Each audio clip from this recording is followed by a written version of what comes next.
먼저 기도 드리시겠습니다. 사랑이신 하나님, 저희의 마음을 텅 비게 하여 주시옵소서. 그리고 저희의 빈 마음 가운데 오셔서 인간의 말을 통해서 하나님께서 저희에게 건네시는 말을 담아낼 수 있는 귀를 허락하여 주시옵소서. 이 모든 말씀 예수님의 이름으로 기도드립니다. 아멘. 그루터기 여러분 안녕하십니까? 오늘 함께 예배드리고 말씀을 나눌 수 있어서 참 기쁘고 감사합니다. 저는 오늘 신앙 수련이라는 제목을 가지고 잠시 생각해 보려고 합니다. 사회과학자들에 따르면 한국 사회는 1990년대부터 소비 사회로 진입했다고 합니다. 이때부터 우리 사회 구성원들이 본격적으로 소비 문화에 노출되기 시작했다는 이야기죠. 소비 문화에 의해 포획된 우리 사회 구성원들은 과거보다 더 소비적이고 물질 지향적으로 변해가고 있습니다. 현재 우리 사회 구성원들은 상품을 소비하면서 자신의 정체성을 형성해 가고 있다고 볼 수 있습니다. 그래서 비싼 상품이나 명품을 소비하게 되면 자신의 가치나 위상이 이전보다 더 올라갈 수 있다고 생각하는 것 같습니다. 과거에는 소비자들이 상품의 사용 가치를 염두에 두면서 상품을 구매했죠. 이전의 소비자들은 상품의 쓸모나 내구성을 소비했던 것 같습니다. 하지만 오늘의 소비자들은 상품의 쓸모나 내구성을 소비했던 것과 달리 이미지나 상징을 소비하고 있습니다. 상품을 구매하면서 다른 사람들에게 자신의 부유함을 과시하고 다른 사람들과 자신을 구별 지으려고 합니다. 그러면서 과거보다 훨씬 더 소비에 집착하는 소비 지향적인 존재로 바뀌어가고 있습니다. 이런 소비 사회를 살아가는 우리 기독교인들의 경우도 예외가 아닌데요. 기독교인들도 대중매체를 통해 또 직장 동료나 친구와의 교류를 통해 이런 소비 문화에 깊이 빠져들고 있습니다. 그런데 이런 기독교인들이 주일이 되면 교회에 가게 되죠. 교회에 가면 자연스럽게 오늘과 같이 예배를 드리고 성경 말씀을 읽고 설교를 듣게 됩니다. 그러면서 소비 사회에서 형성된 자신의 소비 지향성에 일말의 가책을 느끼기도 합니다. 교회 안에서 선포되는 말씀은 근본적으로 소비 사회의 흐름과 반대되는 가치 지향적인 성격을 지니고 있기 때문입니다. 말씀을 읽고 설교를 들을 때 기독교인들은 사회가 강요하는 소비 문화에 적응하는 것이 옳은 태도가 아니라는 생각을 하게 됩니다. 그러면서 반대급부로 교회 안에서만큼은 거룩하고 절제된 생활을 동경하게 되는 것입니다. 이런 현상이 일상을 살아가는 자아와 이상적인 자아가 불일치하는 현상이겠습니다. 일상적 자아와 신앙적 자아가 분열하는 현상이라고 할 수 있겠죠. 신앙인들은 사회 속에서 자신이 이미 소비 지향적인 존재가 되었음에도 불구하고 교회에 가면 자신이 가치 지향적인 존재가 되었으면 하는 소망을 갖게 됩니다. 그러면서 하나님께 자신이 소비 지향적으로 살아온 것에 대해 후회하며 회개의 기도를 드리기도 하죠. 하지만 신앙인들은 세속 사회로 복귀하게 되면 대부분 다시 소비 지향적인 자아로 돌아가게 됩니다. 여기서 주목해야 할 사항은 소비적인 자아와 신앙적 자아의 불일치를 경험하는 신앙인들이 목회자의 차별적이고 거룩한 이미지를 소비하게 된다는 점입니다. 오늘의 신앙인들은 소비 사회에서 상품의 기호나 이미지를 소비하듯이 교회에 와서 목회자의 구별된 삶의 이미지를 소비하고 있습니다. 신앙인들이 목회자의 거룩한 삶의 이미지를 소비하고 있다는 사실 자체는 별로 문제될 것은 없습니다. 목회자는 일반 신앙인들보다 더 윤리적이고 더 거룩하게 살아야 하기 때문입니다. 그리고 그런 목회자의 구별된 이미지를 일반 신앙인들이 소비하는 것은 극히 자연스러워 보입니다. 문제는 오늘의 많은 신앙인이 목회자의 성스러운 삶의 이미지를 소비하는 것으로만 만족할 뿐 스스로 거룩해지려는 노력은 하지 않는다는 데 있습니다. 많은 신앙인은 목회자의 거룩한 삶의 이미지를 소비하면서 대리 만족을 느끼는 것이죠. 그러면서 자신의 소비 지향적인 삶에 대해 얄팍하게 반성할 뿐 그런 삶을 근본적으로 변화시켜 가치 지향적인 삶, 신앙 중심적인 삶을 살아가려고 애쓰지 않습니다. 한번 생각해 보시죠. 어떤 기독교인이 신앙인도 연약한 인간에 불과하다는 식의 방어 논리를 세우면서 목회자에게만 거룩한 삶을 요구하고 정작 자신은 소비지향적이고 물질 중심적인 삶을 여전히 유지하고 있다고 가정해 봅시다. 이때 우린 그런 기독교인을 성숙한 신앙인이라고 말할 수 있겠습니까? 그럴 수 없을 것입니다.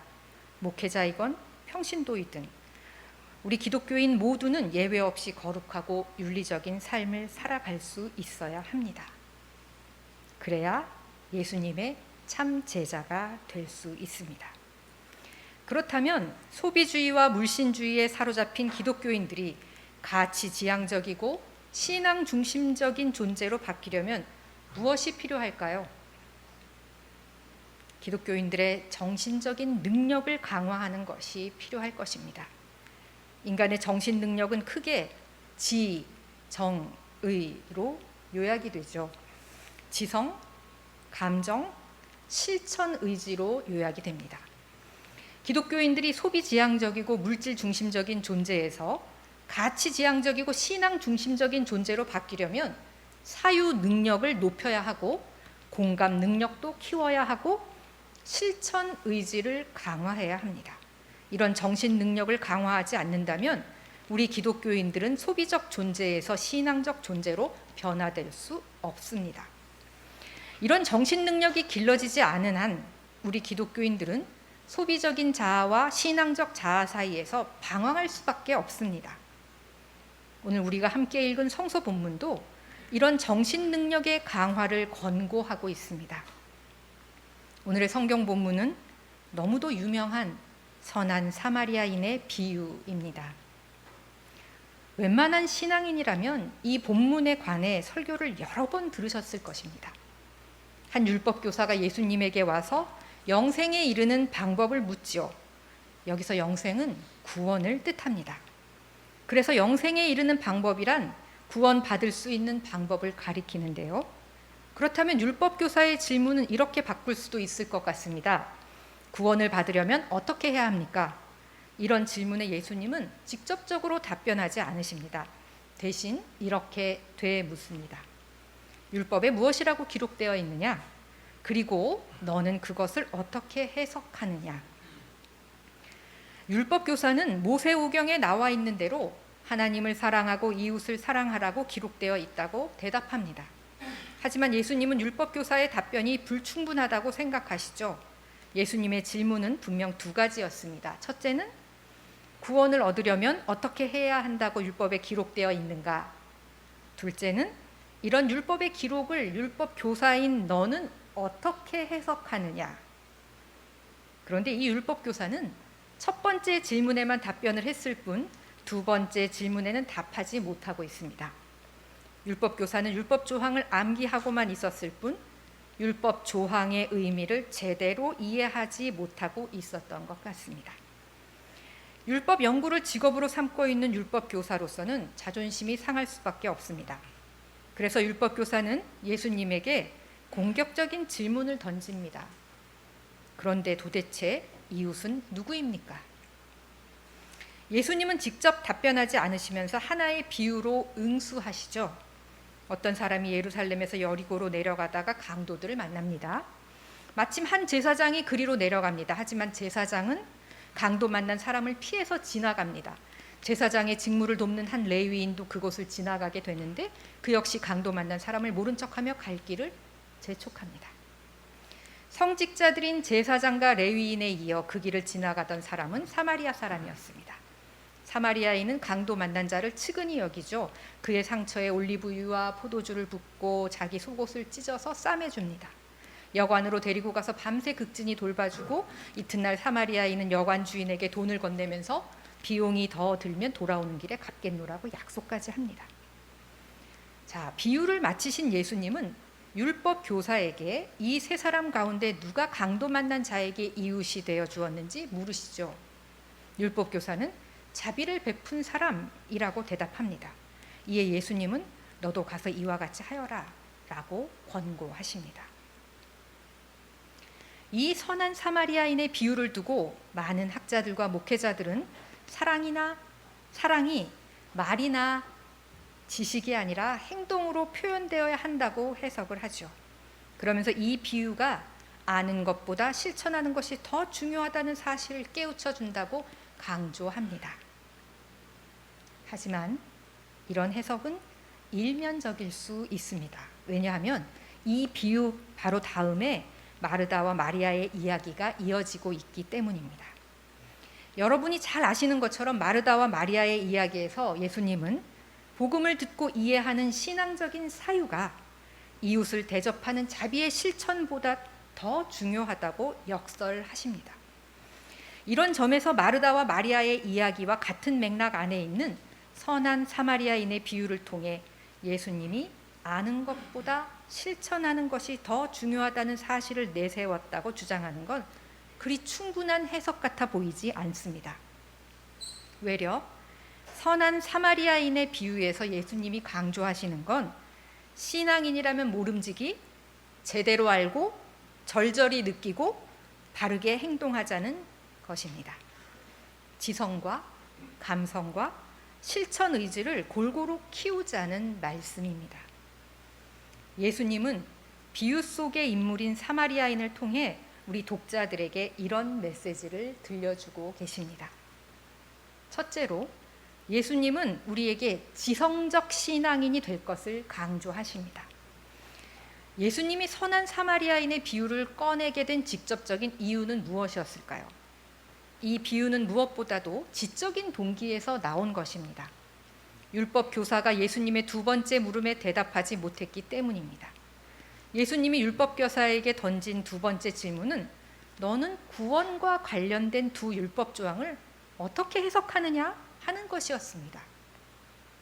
비유에서 제사장과 레위인은 이 두 율법 조항의 진정한 의미를 파악하지 못하고 있다고 볼 수 있습니다. 두 성직자는 하나님 사랑이 이웃 사랑과 다른 것이고 그래서 하나님 사랑은 이웃 사랑이고 이웃 사랑은 이웃 사랑이라고 이 얘기를 하는 것입니다. 제사장과 레위인은 성전에서 최선을 다해 하나님을 받들어 모시며 사랑하지만 자기 옆에서 죽어가는 이웃은 돌보거나 사랑하지 않습니다. 제사장과 레위인은 하늘에 계신 하나님에게만 열중할 뿐 땅에 사는 이웃에게는 관심이 없습니다. 그러면서도 자기들이 구원받은 것을 확신합니다. 반면 사마리아인은 하나님 사랑과 이웃 사랑은 연결된 것이고 그래서 하나님 사랑이 이웃 사랑으로 표현되어야 한다는 사실을 인식합니다. 그리고 하나님 사랑과 이웃 사랑의 연관성을 분명히 인식하는 것이 구원의 전제 조건이라고 생각합니다. 나아가 사마리아인은 이웃 사랑을 보다 적극적인 것으로 이해합니다. 흔히 사람들은 이웃을 사랑의 대상으로 간주합니다. 하지만 사마리아인은 이웃을 사랑의 주체로 해석을 합니다. 이웃은 사랑을 베풀어 주어야 할 상대가 아니라 사랑을 친히 베푸는 주체라고 이해하는 것이죠. 잘 아시다시피 당시 유대인은 사마리아인을 사람 취급도 하지 않았습니다. 사마리아인은 이방 민족의 피와 혼합된 까닭에 유대인과 어울릴 수 없었습니다. 비유에 나오는 사마리아인은 자신의 출생지로 인해 의기소침해지고 소극적으로 될 수밖에 없는 처지에도 불구하고 이웃 사랑이란 율법 조항을 적극적으로 해석합니다. 그러면서 강도 만난 자에게 스스로 이웃이 되어준 것입니다. 사마리아인의 이런 새로운 해석은 수준 높은 사유 능력에서 나온 것입니다. 전통적으로 내려오는 진부하고 기계적인 사고방식을 뛰어넘는 창조적인 지적 상상력에서 비롯된 것입니다. 우리도 사마리아인처럼 지적인 능력을 배양해서 성경 말씀을 오늘의 상황에 맞게 적절하게 해석할 수 있어야 할 것입니다. 둘째로, 예수님은 우리가 공감의 능력을 갖춘 신앙인이 되기를 원하십니다. 사마리아인이 제사장이나 레위인과 다른 결정적인 차이점은 그가 측은지심을 지닌다는 것입니다. 제사장과 레위인은 강도에게 맞아 피 흘리는 사람을 보고도 감정의 동요 없이 무관심하게 지나칩니다. 반면 사마리아인은 그 사람을 보고 너무나도 가엾게 여깁니다. 여기서 중요한 사실은 유대인이 아닌 사마리아인이 강도 만난 사람을 도와주었다는 것입니다. 이 시절 유대인은 사마리아인과 상종하지 않았다는 사실을 고려해 보면 이스라엘 사회에서 사마리아인은 약자입니다. 그런데 약자인 사마리아인이 강도 만나 죽어가는 사람을 도운 것이죠. 어려움에 처해 본 적이 있는 사람이 어려움을 당한 이웃의 아픔에 공감할 수 있는가 봅니다. 이것이 동병상련이겠죠. 공감은 누구에게나 자연스럽게 생겨나는 심리작용은 아닙니다. 특정한 삶의 조건이나 경험을 통해 생기는 것입니다. 그러면 이런 질문이 생길 수 있습니다. 약자와 공감하려는 사람은 모두가 약자가 되어야 하는가? 꼭 그렇지는 않습니다. 약자가 아니더라도 약자의 처지를 측은히 여기고 아파할 수는 있습니다. 우리가 약자와 끊임없이 교류하면서 약자의 삶의 현장에 참여할 때 약자의 아픔에 공감할 수 있게 됩니다. 예수님이 이 비유를 통해 우리에게 요구하시는 것은 공감 능력입니다. 가까운 이웃은 피눈물 흘리는데 정작 자신은 눈도 깜짝하지 않고 마음 편히 지내는 것은 정말 큰 죄가 아닐 수 없습니다. 아무런 감정 없는 강팍한 마음이 신앙인을 비인간화할 수 있습니다. 선한 사마리아인처럼 우리도 약자의 입장에서 그들의 아픔을 예민하게 느낄 수 있는 공감 능력을 길러야 합니다. 셋째로, 예수님은 우리에게 실천 능력의 배양을 강조하십니다. 지성적 능력과 공감적 능력 다음으로 우리에게 필요한 것은 알고 느끼고 행동으로 옮기는 능력입니다. 비유에서 사마리아인은 율법 조항의 의미를 이해하고 사건 현장에서 느낀 바를 그대로 행동으로 옮깁니다. 사마리아인은 강도 만난 사람의 상처를 싸매줍니다.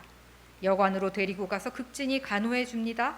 게다가 여관 주인에게 환자를 맡기면서 돈까지 내줍니다. 사마리아인은 고난당하는 이웃을 위해 시간적 희생과 아울러 물질적 희생까지 한 셈입니다. 사마리아인이 우리에게 깨우쳐 주는 것은 제대로 된 이웃사랑은 실천적 행위로 표현되어야 한다는 사실입니다. 그리고 사랑의 실천에는 반드시 시간과 물질의 희생이 뒤따르게 마련이라는 사실입니다. 우리도 사마리아인처럼 시간과 물질을 바치면서 이웃사랑의 계명을 행동으로 옮겨야 합니다. 그렇습니다. 우리 신앙인은 선한 사마리아인처럼 사유 능력을 높여야 합니다.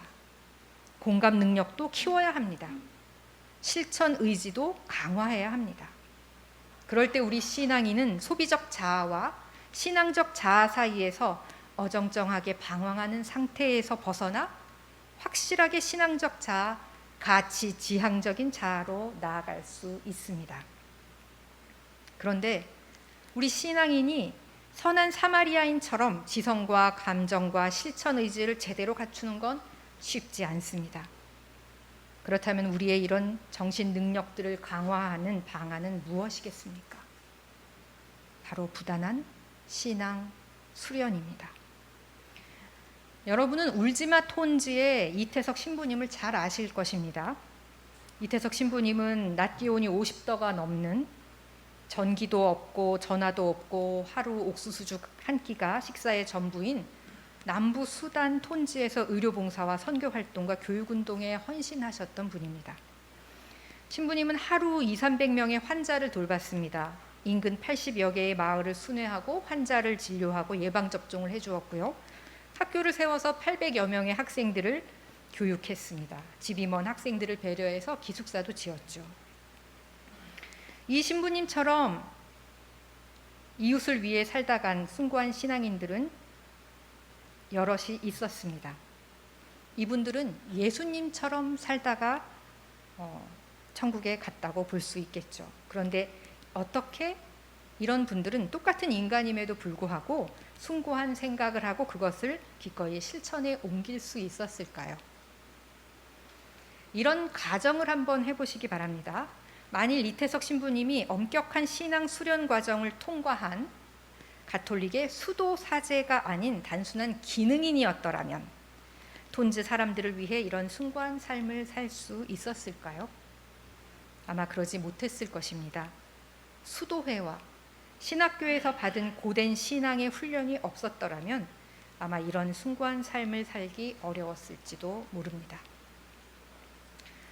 그래서 예수님도 공생애를 시작하기 전 40일 금식 기도를 하셨겠죠. 오늘의 성경 본문에 나오는 선한 사마리아인도 그렇게 빼어난 지성과 감성과 실천 의지를 갖추기까지 각고의 훈련 과정을 거쳤을 것 같습니다. 문제는 어떻게입니다. 우리 신앙인이 빼어난 지성과 감성과 실천 의지를 갖추기 위해 어떻게 훈련해야 하느냐에 있습니다. 답변은 의외로 매우 간단합니다. 전통적으로 교회가 시행해온 방식을 충실히 따르면 되는 것입니다. 깊이 성서를 읽고 자주 기도드리고 즐겨 찬송을 부르면 됩니다. 열심히 예배에 참석하고 순수한 마음으로 교제하고 따뜻한 마음으로 봉사하면 됩니다. 성경 말씀을 깊이 묵상하고 예배에서 선포되는 말씀을 주의 깊게 듣는데 어찌 사유 능력이 새로워지지 않겠습니까? 고통 가운데 있는 약자와 교류하고 찬송과 기도 생활에 충실한데 어떻게 공감 능력이 높아지지 않겠습니까? 주말 여행을 즐기고 싶음에도 불구하고 주일 예배에 빠짐없이 참석하고 몸이 피곤해도 정기적으로 봉사활동에 참여하는데 어찌 실천 능력이 고양되지 않겠습니까? 오는 금요일부터 주일까지 2박 3일 동안 여름 수양회가 열릴 것입니다. 저도 강사로 참여해서 여러분과 예배에 관한 생각들을 나눌 것입니다. 예배는 간단한 신앙 실행이 아닙니다. 예배는 종합적인 신앙 실행입니다. 예배에서 우리는 교우들과 더불어 성경 말씀을 읽고 설교를 통해 말씀을 나누고 찬송을 부르고 기도를 드리는데 이는 규칙적으로 반복되는 다감각적이고 전인적인 신앙 실행입니다. 예배가 이처럼 종합적인 신앙 실행이기에 예배는 기독교인의 신앙 형성 과정에 무척 중요한 역할을 하는 것입니다. 이런 맥락에서 저는 이번 여름 수양회에서 어떻게 하면 예배를 통해 사유 능력을 높이고 공감 능력을 회복하고 실천 능력을 강화할 수 있을지 여러분과 함께 고민해 보려고 합니다. 저는 안용석 목사님을 통해 그루터기 교회가 여름 수양회를 개최한다는 소식을 들었을 때 그루터기 교회 교우 여러분들이 참 대단하다고 생각했습니다. 요즘은 교회에서 무슨 모임을 한다고 하면 교우들 모두 바쁘다고 그래서 하지 말자고 손사래를 칩니다. 이런 냉소적인 분위기가 팽배해 있는 상황에서 그루터기 교회 교우들이 한데 모여 여름 수양회를 하겠다고 나선 건 대단한 신앙적 결단이 아닐 수 없습니다. 하나님께서 여러분의 결단을 크게 기뻐하실 거라 확신합니다. 그래서 여름 수양회에 참여하는 교우 여러분에게 큰 깨달음과 은혜를 베풀어 주실 것입니다. 혹여 교우 여러분 가운데 매주 충실히 예배를 드리면 되지 굳이 따로 여름 수양회를 가질 필요가 있느냐고 반문하고 싶으신 분이 있을지도 모르겠습니다. 하지만 신앙 수련은 가능한 한 자주 하는 편이 좋습니다. 인간이 워낙 완고한 존재이고 나태함과 편안함을 즐기는 존재이기 때문에 외부적인 자극이 없이는 소비적 자아에서 벗어나 신앙의 성숙을 이루기가 어렵기 때문입니다. 그래서 시간을 따로 내어 여름 수양회를 갖는 것입니다. 그러니 이번 여름 수양회에 교우 여러분 모두가 기쁨으로 참여하셨으면 참 좋겠습니다. 이번 여름 수양회를 통해 그루터기 교회 교우들이 선한 사마리아인처럼 빼어난 지성과 감성과 실천 의지를 소유하게 되셨으면 참 좋겠습니다. 하여 소비적 존재에서 신앙적인 존재로 변화되는 역사를 경험하시기를 진심으로 기원합니다. 기도드립니다. 은혜로우신 하나님, 철저한 훈련 과정을 거쳐 빼어난 지성과 감성과 실천 의지를 소유하게 된 선한 사마리아인의 모습을 그려봅니다. 공식적인 활동을 시작하기 전 40일 동안 곡기를 끄는 예수님의 진지함과 엄격함을 생각해 봅니다. 자비로우신 주님, 소비 지향성을 단호히 뿌리치지 못하는 저희로 이번 여름 수양회에 기쁜 마음으로 참여하게 하옵소서. 바쁜 일이 있어도 어떻게 해서든 시간을 내어 여름 수양회에 신앙훈련 받게 해 주십시오. 선한 사마리아인처럼 탁월한 지성과 감성과 실천의지 소유하게 하옵소서. 하여 소비적인 존재인 저희가 신앙적인 존재로 변화되는 역사 경험하게 하여 주옵소서. 예수님 이름으로 기도드립니다. 아멘.